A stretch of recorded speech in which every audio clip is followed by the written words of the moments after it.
1775, the American Revolutionary War began as the American colonies sought to detach from England and its oppressive monarchy. Though many reasons are cited for the revolution, one in particular sticks out as the prime cause: that King George III of England outlawed the interest-free, independent currency the colonies were producing and using for themselves, in turn forcing them to borrow money from the Central Bank of England at interest, immediately putting the colonies into debt.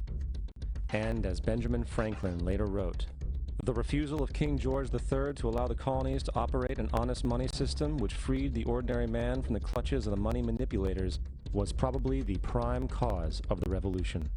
In 1783, America won its independence from England.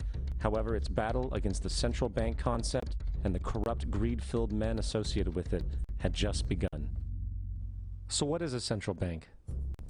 A central bank is an institution that produces the currency of an entire nation.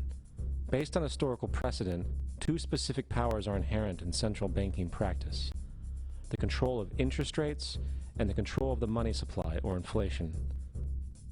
The central bank does not simply supply a government's economy with money, it loans it to them at interest. Then, through the use of increasing and decreasing the supply of money, the central bank regulates the value of the currency being issued. It is critical to understand that the entire structure of this system can only produce one thing in the long run: debt. It doesn't take a lot of ingenuity to figure this scam out. For every single dollar produced by the central bank is loaned at interest. That means every single dollar produced is actually the dollar plus a certain percent of debt based on that dollar. And since the central bank has the monopoly over the production of the currency for the entire country, and they loan each dollar out with immediate debt attached to it, where does the money to pay for the debt come from? It can only come from the central bank again, which means the central bank has to perpetually increase its money supply to temporarily cover the outstanding debt created, which in turn, since that new money is loaned out at interest as well, creates even more debt. The end result of this system without fail is slavery, for it is impossible for the government and thus the public to ever come out of the self-generating debt. The founding fathers of this country were well aware of this.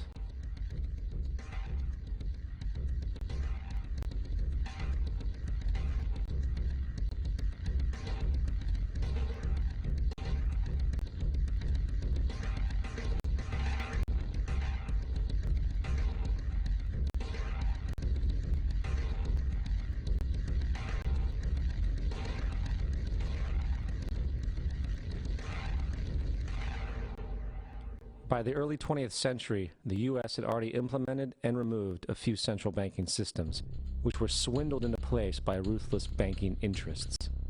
At this time, the dominant families in the banking and business world were the Rockefellers, the Morgans, the Warburgs, the Rothschilds.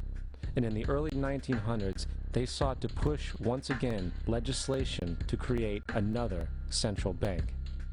However, they knew the government and public were very weary of such an institution, so they needed to create an incident to affect public opinion. So, J.P. Morgan, publicly considered a financial luminary at the time, exploited his mass influence by publishing rumors that a prominent bank in New York was insolvent or bankrupt. Morgan knew this would cause mass hysteria, which would affect other banks as well. And it did. The public, in fear of losing their deposits, immediately began mass withdrawals. Consequently, the banks were forced to call in their loans, causing the recipients to sell their property, and thus a spiral of bankruptcies, repossessions, and turmoil emerged. Putting the pieces together a few years later, Frederick Allen of Life magazine wrote, "The Morgan interests took advantage to precipitate the panic, guiding it shrewdly as it progressed."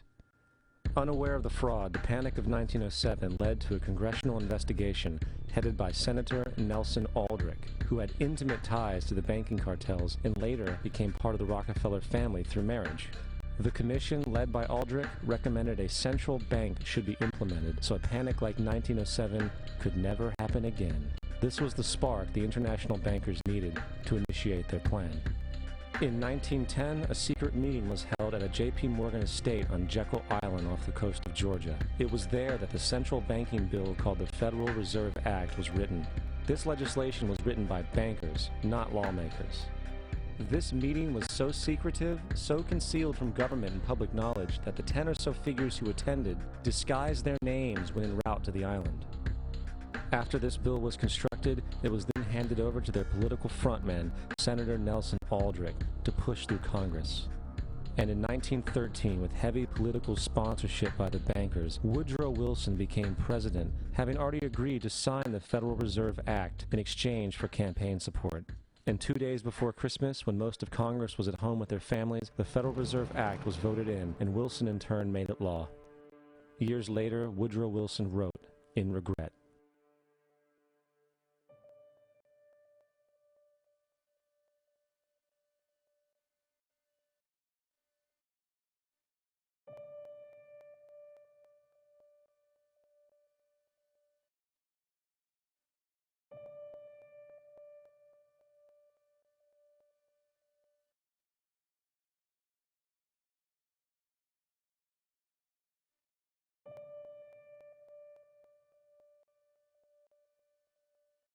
Congressman Louis McFadden also expressed the truth after the passage of the bill.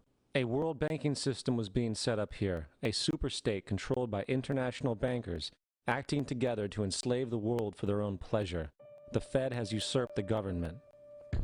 Now, the public was told that the Federal Reserve System was an economic stabilizer, and inflation and economic crises were a thing of the past. Well, as history has shown, nothing is further from the truth. The fact is, the international bankers now had a streamlined machine to expand their personal ambitions. For example, from 1914 to 1919, the Fed increased the money supply by nearly 100%, resulting in extensive loans to small banks and the public. Then, in 1920, the Fed called in mass percentages of the outstanding money supply, thus resulting in the supporting banks having to call in huge numbers of loans, and just like 1907, bank runs, bankruptcy, and collapse occurred. Over 5,400 competitive banks outside of the Federal Reserve System collapsed, further consolidating the monopoly of a small group of international bankers. Privy to this crime, Congressman Lindbergh stepped up and said in 1921, "Under the Federal Reserve Act, panics are scientifically created. The present panic is the first scientifically created one, worked out as we figure a mathematical equation." However, the panic of 1920 was just a warm-up. From 1921 to 1929, the Fed again increased the money supply, resulting once again in extensive loans to the public and banks. There was also a fairly new type of loan called a margin loan in the stock market. Very simply, the margin loan allowed an investor to put down only 10% of a stock's price, with the other 90% being loaned through the broker. In other words, a person could own $1,000 worth of stock with only $100 down. This method was very popular in the roaring 1920s, as everyone seemed to be making money in the market. However, there was a catch to this loan.